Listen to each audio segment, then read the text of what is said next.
এবার ইনজুরির কারণে ব্রাজিল দল থেকে ছিটকে গেল নেইমার জুনিয়র সহ ব্রাজিলের 3 তারকা। নেইমারের পরিবর্তে কাকে দলে রেখেছে ডোরিভাল জুনিয়র এবং কে দল থেকে ছিটকে গেছে সবকিছু জানতে পারবেন এই ভিডিওর মধ্যে। দীর্ঘদিন পর ইনজুরি কাটিয়ে দলে ফিরেছিল নেইমার জুনিয়র, কিন্তু সান্তোসের হয়ে কোয়ার্টার ফাইনালে মাঠে নেবে আবারও ইনজুরিতে পড়ে যায় Neymar junior.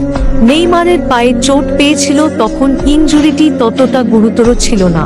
Brazilian coach Dorival Junior Neymar জুনিয়রকে নিয়ে চূড়ান্ত শক্তিশালী স্কোয়াড ঘোষণা করেছিল কলম্বিয়া এবং আর্জেন্টিনার বিপক্ষে মাঠে নামার জন্য, কিন্তু এবার ইনজুরির কারণে দল থেকে ছিটকে গেলেন নেইমার জুনিয়র। এবার শুধু নেইমার জুনিয়র না, ব্রাজিলিয়ান গোলকিপার এডারসন এবং ডিফেন্ডার দানিলো ব্রাজিল দল থেকে ছিটকে গেছে।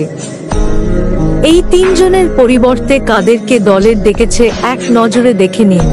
ইনজুরির কারণে নেইমার জুনিয়র দল থেকে ছিটকে যাওয়ার পর এবার দলে ডাক পেয়েছে রিয়াল মাদ্রিদের তরুণ তারকা এনরিক ফিলিপে, আর গোলকিপার এডারসনের পরিবর্তে দলে ডাক পেয়েছে লুকাস পেরি এবং ডিফেন্ডার দানিলোর পরিবর্তে দলে ডাক পেয়েছে এলেক্সান্দ্রো। ব্রাজিলের 23 সদস্যের স্কোয়াডে এই 3 জন পরিবর্তন এসেছে।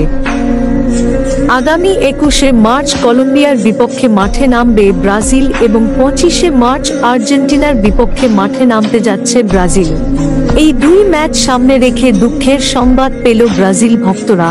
এই ছিল আজকের ভিডিওটি ভালো লাগলে এই টিকটক আইডিটি ফলো দিয়ে লাইক করে সেভ করে রাখো, কারণ আর্জেন্টিনা এবং কলম্বিয়ার ম্যাচের আগে যদি ব্রাজিল টিম থেকে আরও প্লেয়াররা ছিটকে যায় তাহলে সে সম্পর্কে ভিডিও দেয়া হবে এই টিকটক আইডির থেকে।